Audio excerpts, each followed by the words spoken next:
Formidable, Papa Outé, alors on danse, il a déferlé sur nos vies, il a embarqué la planète avant de retourner au silence pendant 7 ans. Stromae est de retour et il a choisi notre plateau pour sa première interview. Bonsoir, merci beaucoup d'être là. Bonsoir Anne-Claire, merci à vous de me recevoir. Alors votre nouvel album va sortir le 4 mars prochain. Le premier titre, lui, est sorti en octobre et il a déjà été écouté 46 millions de fois.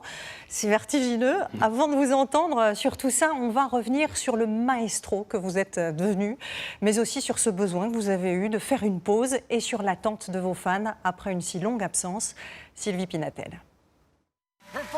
C'est dans l'un des shows américains les plus célèbres de la planète qu'il a annoncé son retour avec cet hymne aux invisibles.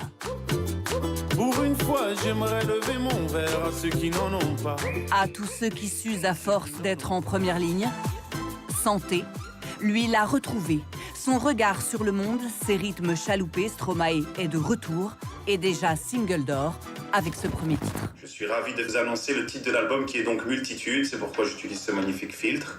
Yannick et Enzo avaient 15 ans quand ils ont créé cette page Instagram consacrée à l'artiste. Ils en ont 22 aujourd'hui et comptent avec eux 60 000 abonnés impatients. Pas d'album en 7 ans. Toujours là et toujours présent, oui, parce que l'univers me plaît. Tout ce côté créatif et unique, j'ai pas trouvé d'artistes, moi, de mon côté, qui prennent cette place, finalement. 7 ans d'absence, après 5 ans de frénésie, une tournée mondiale de 2 ans et un succès qui épuise jusqu'à l'abîme. Tu t'en sors, quand il y en a plus, il y en a encore. Une pression Formidable qui brûle et qui consume. Et puis les effets rares et délétères d'un médicament contre le paludisme. C'était en 2015. Après son concert à Kigali, Stromae avait rendu hommage à son père, assassiné pendant le génocide rwandais. Trop de fatigue, trop d'émotions. Il a vécu une aventure ultra intense en peu de temps. Je pense qu'à sa place, on aurait subi aussi pareil. Ce qui compte le plus, c'est qu'il ait pris le temps de se remettre de tout ça, de se sentir prêt. 3 dates de concert en février et 60 000 places vendues en 20 minutes. Des festivals cet été avant une tournée mondiale qui se terminera en France en 2023. Le maestro a envie de retrouver la scène. Et entre celui qu'il était et qu'il est devenu, il reste et il restera. Stromae, vous dites qu'en 2015, vous avez perdu cette envie de chanter. Manifestement, elle est revenue. Elle est revenue, oui, en effet, heureusement. Mais je pense que j'avais simplement besoin de vivre et il y a des événements. Donc, d'un point de vue privé, j'ai eu la chance de me marier, j'ai eu la chance d'avoir un enfant qui a maintenant 3 ans. Et j'avais besoin de vivre des choses, en fait, tout simplement, parce qu'à un moment, on est un peu vide. La vie en tournée, c'est pas très intéressant. Enfin, si, c'est chouette. C'est un peu les colonies de vacances, mais on ne vit pas des choses normales, je veux dire. Quoi. Donc. Alors, vous dites aussi que vous avez ressenti la nécessité de mise en jachère, de réenchanter le travail de création.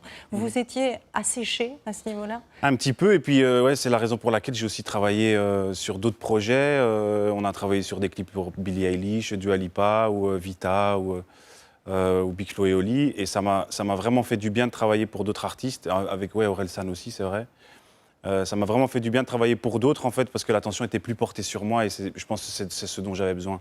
Alors, vous n'êtes pas un simple chanteur, j'allais dire. Vous inventez un univers. Qu'est-ce qui vient en premier ? C'est les notes, les mots ? C'est l'image ? Je crois que le cheminement le plus naturel, c'est vraiment musique, puis une idée de refrain comme ça, avec des mots qui veulent rien dire. Et puis après, je commence à construire une histoire autour du refrain. Et puis seulement, on pense au clip. Et ça, c'est l'ordre plutôt normal. Mais c'est vrai que de temps en temps, je suis court-circuité par les idées de clips, les idées de mise en scène, les idées médiatiques, des choses comme ça. Donc, voilà. Vous dites que vous êtes obsessionnel ? Un petit peu, ouais, c'est vrai. Ça se traduit comment ? Ça se traduit comment ? C'est-à-dire que quand je fais un truc, je le fais à fond, quoi. Et voilà, et je pense que, de toute façon, pour bien faire les choses, je pense qu'il faut les répéter. Et c'est ce que j'essaye de faire. Et puis en même temps, j'essaye aussi de garder une certaine distance. Et mon fils m'aide aussi à garder cette distance, ma vie familiale et tout ça. Donc, ça me fait vraiment beaucoup de bien. On va maintenant parler de votre album qui s'appelle Multitude et vous y avez mis des influences des 5 continents. Vous avez utilisé des instruments, des rythmes sud-américains, asiatiques, africains. Est-ce que c'est un hommage un peu à la culture globe-trotter transmise par votre maman? On sait qu'elle vous a beaucoup fait voyager. Elle nous a fait beaucoup voyager en sac à dos. Et d'ailleurs, oui, non, on a voyagé au Mali, on a voyagé au Mexique. On a voyagé vraiment partout. Et elle a toujours eu cette envie d'aller voir ailleurs, quoi. Et moi, de la même manière, pour cet album, j'avais envie d'aller chercher des grooves. En fait, un truc que j'aime beaucoup faire, c'est vraiment chercher des grooves différents. On va prendre un violon chinois qu'on appelle les rues. Un clavecin. Un clavecin mélangé avec du baile funk brésilien. Et moi, c'est ça que j'adore faire, en fait, c'est mélanger des choses. En fait, l'idée, c'était vraiment de prendre des inspirations de partout, mais sans pouvoir pointer un pays du doigt. Parce que j'avais pas envie d'avoir un morceau bolivien, un morceau congolais, un morceau rwandais. J'avais vraiment envie de mélanger tout plein de choses. D'où le titre Multitude. Exactement. Vous êtes multiples. Voilà. Je pense qu'on l'est tous. On est tous multiples. On est plein de personnages différents. On a plein de personnalités différentes et on n'est pas résumé à un carcan, à une case. Alors justement, si vos chansons ont un tel succès, c'est sans doute parce qu'elles nous interpellent tous. Vous mettez en musique nos travers, nos contradictions, et je dois dire que c'est toujours assez sans concession. Vous n'êtes pas tendre, ni avec vous, ni avec nous.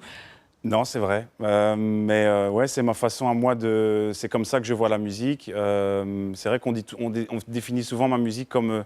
j'ai souvent une musique plutôt joyeuse, avec des thématiques un peu plus sombres, un peu plus tristes.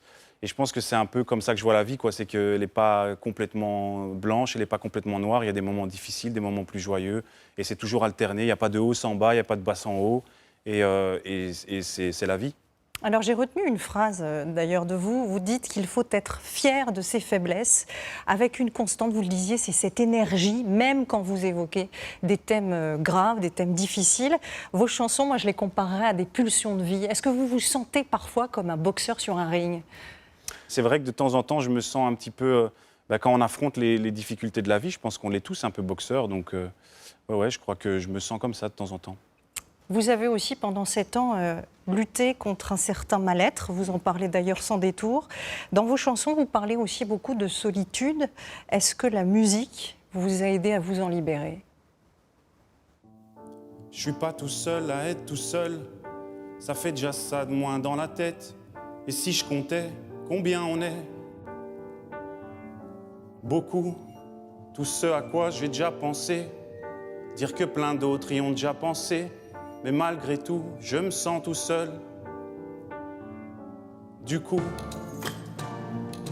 j'ai parfois eu des pensées suicidaires et j'en suis peu fier.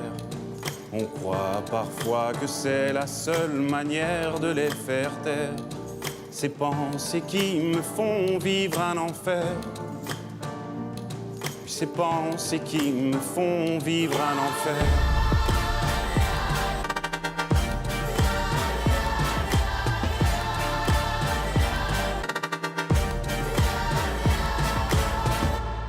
Est-ce qu'il n'y a que moi qui ai la télé et la chaîne culpabilité?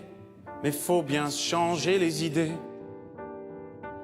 Pas trop quand même, sinon ça repart vite dans la tête. Et c'est trop tard pour que ça s'arrête. C'est là que j'aimerais tout oublier. Du coup, oui, j'ai parfois eu des pensées suicidaires et j'en suis peu fier. On croit parfois que c'est la seule manière de les faire taire. Ces pensées qui me font vivre un enfer. Puis ces pensées qui me font vivre un enfer.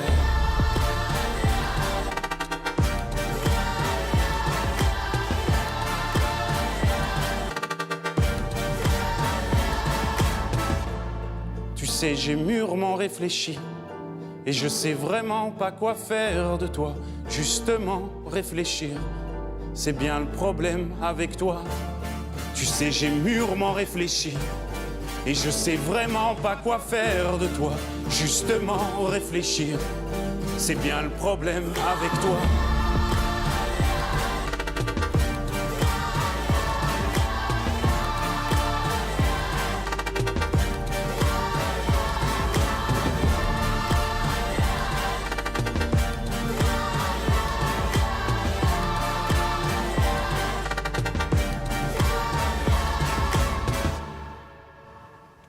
Merci Stromae pour ce si beau cadeau. Ce titre qui s'appelle L'Enfer, il est sur votre album. Vous ne l'aviez jamais encore chanté en public. Merci infiniment pour votre sincérité. Merci à vous pour votre accueil.